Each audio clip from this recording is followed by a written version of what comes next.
Hi, this is Mike Cuddy, and I'm here to talk to you about another one of my projects. This one is on Kickstarter data, which of course I got from Kaggle. And I have to say that when I started this project, I didn't really know what I wanted to do with it necessarily. The actual main goal of it was not so much to look at data as it was to kind of play around a little bit more with Google Charts and understand them better.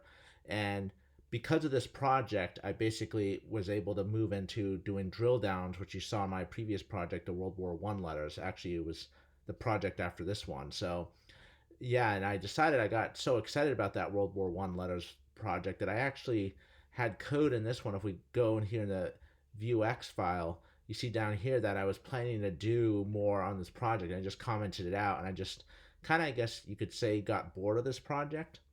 But anyways, let's look at it. One thing I don't like about this project is if I go to the about page, I'm there and nothing really changed. I mean, you can see up here, I kept the same image and that really kind of irritated me a lot. I don't know why I left that, but it's the same about page I usually use. I think I used the same green from Kickstarter on their webpage. And if I go back to home, uh, you can look at the study right here. It has a simple form. I will always say that the form is one of the weaker things that I hate doing, and the data goes from 2009 to I believe 2017. Uh, you can see how many projects were failed, successful, and canceled during that time frame up there. Then I also have like these kind of success by category charts. So what were the most successful by category, and it goes from that time frame, the initial time frame, which is up in the form. But also I made these buttons down here, and this is actually had no idea. This is what happens when you don't read documentation with Google Charts. It actually, I've never used animation before, and it's something I should have. So if you watch, if I click this, it goes to, that's 2010. So January 1st of 2010 to December 31st. Then we can look at 2011. You see it just has a nice animation feature there that I really like there, and it's smooth. So failures by category from that initial time frame. Then of course we can change the year. Success and failures chart.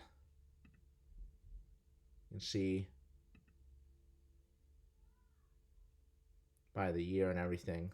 So I don't know if I have animation on this chart or if the pie charts has one. Here's a combination of music so you can see how many were successful, failed, and canceled projects for each category. And that's really it for this project. Like I said, I kind of got lost in it. The form itself too, like looking at the money goal number of backers, that's something that you can look at, but I just never really got into this data, and I really try to use like a stacked bar chart. I've never done that before, so it's something I try to play with, and the animation feature. So I really kind of dug into a lot more of the documentation for this project that set me up for basically my World War One letters project, the one after this, and also the in the future I'll be able to do a lot more things. So this project was really good in that sense, that it just basically helped me get better at using charts. And as we saw up here, here's all the data. So when the data loads, it has the charts aren't blank, so it has something to start with. And here's a server with the Python code here.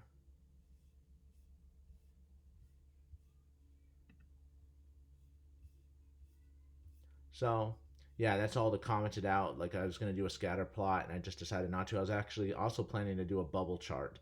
But like I said, I just kind of lost interest in this.